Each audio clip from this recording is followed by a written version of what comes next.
How's it going, everybody? Shinigami here to bring you another One Piece chapter review. It's been a little bit of a break. Sorry I didn't put out a Theory Thursday, but to be honest, I didn't have anything, so I wasn't going to put out something I didn't have an idea for. But luckily we have the chapter continuing, and all I can say is it starts to pick up. To think, we've already been in here for about... is it 30 chapters, maybe? Maybe more? I can't even remember. I have to check when I fucking did this. Let's see. Anyways, I forgot what I was talking about, but I guess we'll just jump into the chapter. One Piece, chapter 1148, titled Ranja. I'm pretty sure that's the only way it could be said. Anyways, we continue here with the Oni Child Yamato and the Holy Shrine Pilgrimage, volume 33. Can't believe we've already been 33. So yeah, we've been at least 33 chapters for sure. So we're about like maybe 39, 40 chapters into Elbath. Anyway, Otama entrusts the delivery of the Amagashi hat for Kawamatsu, now off to Hakumai. And here, surprisingly, we get to see page 1 and oh my god, Ulti. I was about to forget her name. I was like, what's her name? And of course, Raizo and fucking Porcelina. Surprisingly, Udon looks a little bit better though, ever since the factories are gone. Yes, there's still that one, but a little bit more lush now that we're where we're at. And then moving on from there, on to the regular chapter. What's happening to the kids on branch 8? Whoa, my legs. Why this way? Ranja! Ranja! Where are you going? Where are you going? You're gonna fall! Ranja! I think that's Ilva right there. I don't know. This is weird, but it's okay. Don't worry, Ilva. Yeah, I was right. It is Ilva.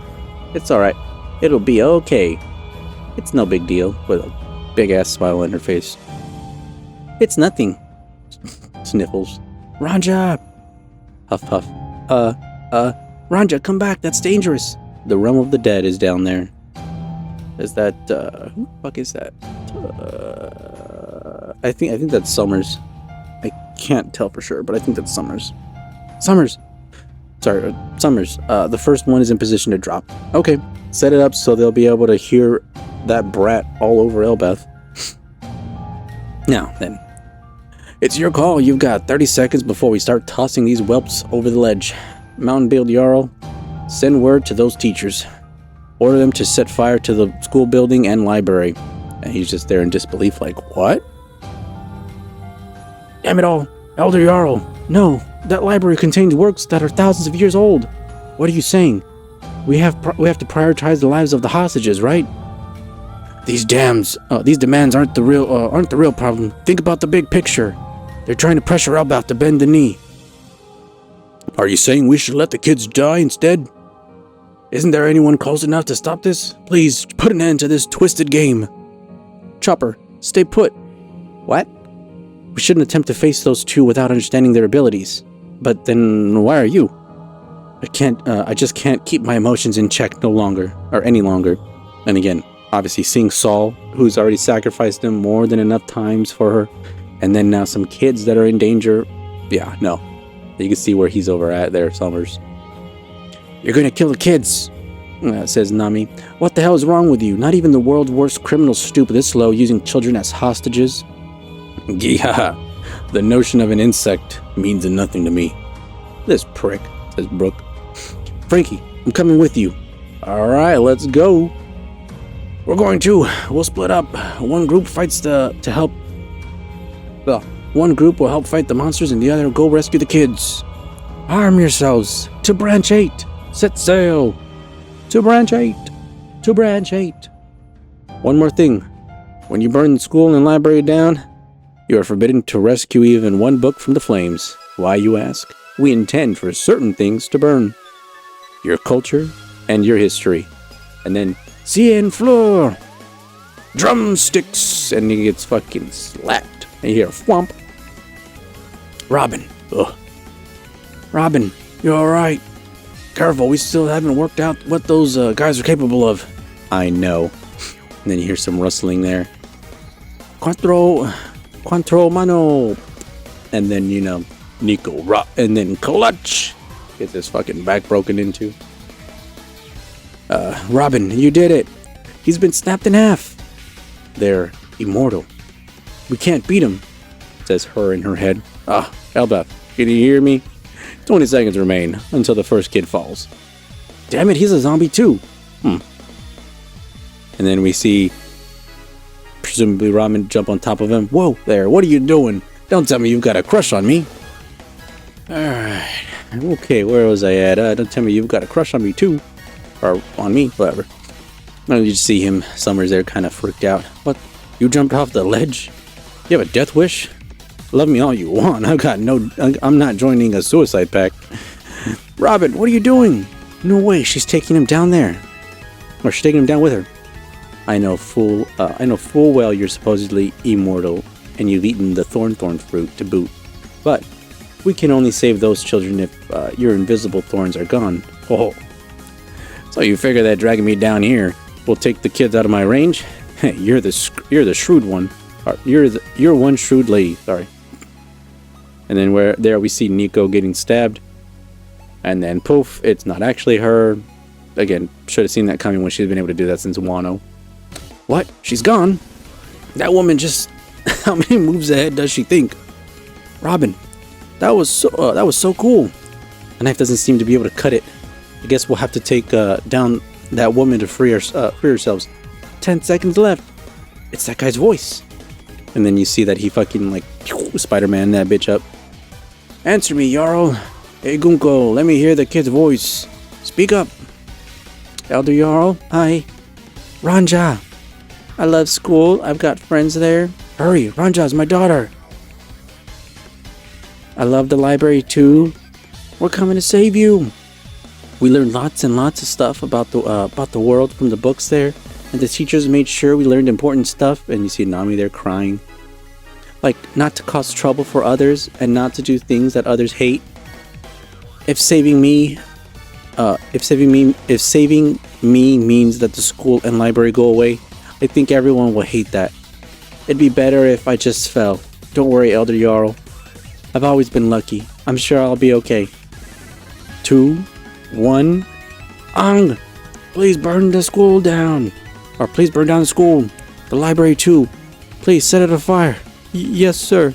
And then you just see them crying. Especially, Saul and Robin. So many of them that have dedicated their time to save these books, especially from Ohara. Gah! I love that expression on your face, Nico, Robin. Stop it! Robin, run! Get out of there! And then all of a sudden... Yo, he jumps! Far as fuck. Holy... I can't wait to see this animated. You see this panel right there where, just the exclamation points. And then a fucking... What the? It's not regenerating! Long time no see. Scopper Gaban! And then you just see a fucking slash through his chest. His hand's gone, and his fucking chest has just been split open. He's here. And bro looks pissed beyond belief. We've seen this with Rayleigh. And yo, you fucked with the wrong parent. Again, there's probably always been a reason why the Roger Pirates separated and stayed where they're at. I don't quite know if they knew that Scopper Gaban lived on Elbeth and had a kid with a giant. Somebody should have notified the God's Knights about that, because obviously our crew, the Straw Hats, have not been able to figure out how to defeat these guys, right? You had Usopp blow the fuck out of Gunko's top half, and she regenerated that. Robin, right, tried to do clutch, break his back. He just came back as if nothing.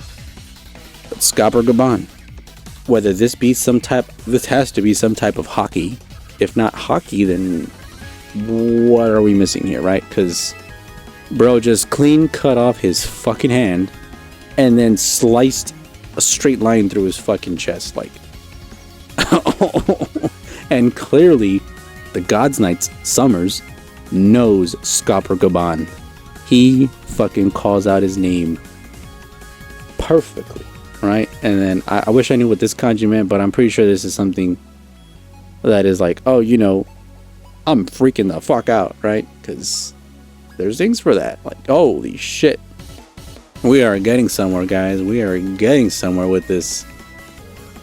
I told you, like, as soon as you saw Scopper Gaban being like, hey, they got my kid? Oh, hell no.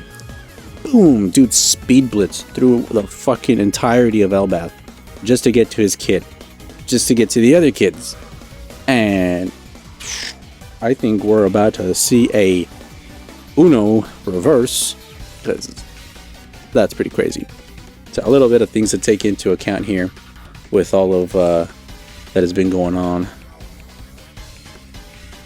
First obstacle that the Straw Hats had to figure out: how do we damage these people? All right, because 2 examples already have been shown ineffective, and then just like with just like with the Gorosei, when back in Egghead, when Kuma punched the fuck out of Saturn, he actually did damage to him, right?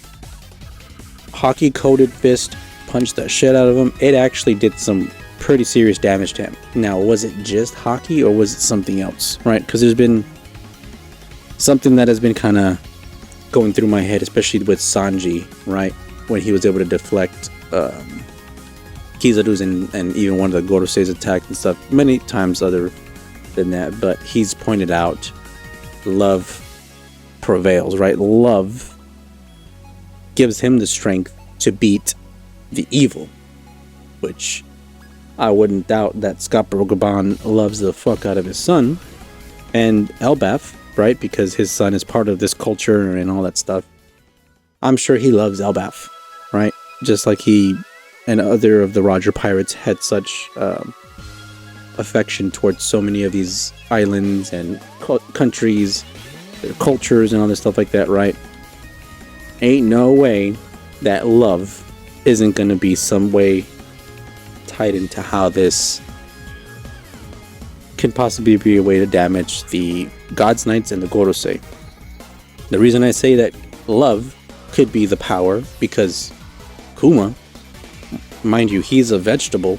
He's not conscious. He's not even technically alive, but his fragments of his soul are able to still react, and his body moves and is able to deal out damage because he loved Bonnie, right? So, like, why would it not be somehow feasible that they have a way to counter the God's Knights, the Gorosei, right? By something that people wouldn't even have thought in the first place be that important.